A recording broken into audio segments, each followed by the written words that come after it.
Hello there, my name is Valerie White-Williams and I'd like to welcome you to my channel, Cosmic Splendor, and this is where I talk about astrology, spirituality, and how to be safe in this world.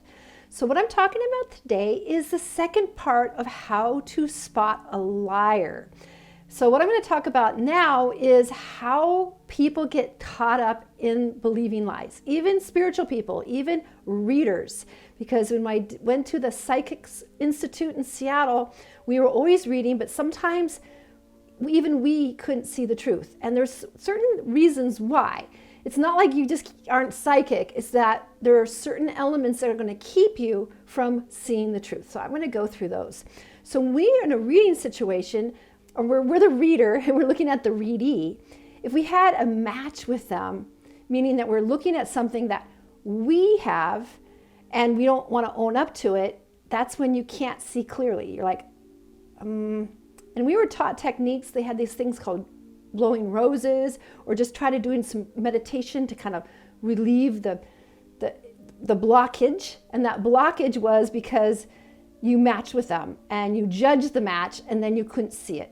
So if you and we call that resistance. If there's somebody, like say you have an issue with your family and your mom annoys you and you don't know why, and you have a bad relationship with your mom. So if the reader also has a similar situation with their mom, it's going to be hard for them to see it because it's too close. So we were taught to kind of blow roses and let go of things so we could hopefully see the truth of what this reader's question was asking. So that was the first thing. So that's in a reading setting. Now there's other ways where you want to believe something. So the other reason why you might get caught up in a lie or believing someone's lies is that you really are invested in one of the other. For example, this is one that happened to me. I had a rental house and the tenants were not doing very well and they were going to move out, and I knew they were going to move out, but then they said they would meet us at a time to check out. And I was, my spidey senses, I ignored my senses because they were kind of having some trauma in their house and it was like really bad. And it was like 3 hours away. And so when I would look at it, I really, really wanted them to have the house clean, have everything ready to go, because I wanted that so bad. So if you're really invested in something so bad, you just want to believe it's going to happen because you're so invested. Because the way you're going to see truth is you have to be neutral. This is the only way. If you're invested in one outcome, you're going to like just think this way and you're not going to be open to the truth. So what happened when I went and saw a rental house? It was a disaster. It was horrible. They left all the stuff everywhere. The kitchen was full of old food. It was like so bad. And because I was so invested in, oh, it's going to work out okay, they're going to tell me the truth. No, I couldn't see it because I was so invested of wanting to believe that they were going to do the right thing. So that can happen for sure. So that's another way. If you're so invested in trying to believe what you want to believe, you can't see the truth because you can only see the truth from a neutral space. So been there, done that, probably more than once. And then the other thing is that what keeps people from seeing the truth from the lie is that you want to belong. You want to belong with others. You want to follow the crowd. And it's scary to stand apart. So if everybody's doing this, it's easy to get swayed in believing that this is the right thing to do, where it's scary to stand alone. Now, the reason why that's so scary is that when we lived in communities, rural communities or tribes, people were shut out sometimes. If you did something wrong, they'd cast you out. And my family's come from Sweden. If you're cast out in the middle of winter, you probably won't survive. So we have this, fear in our bodies that if we're going to go against the grain, we could die.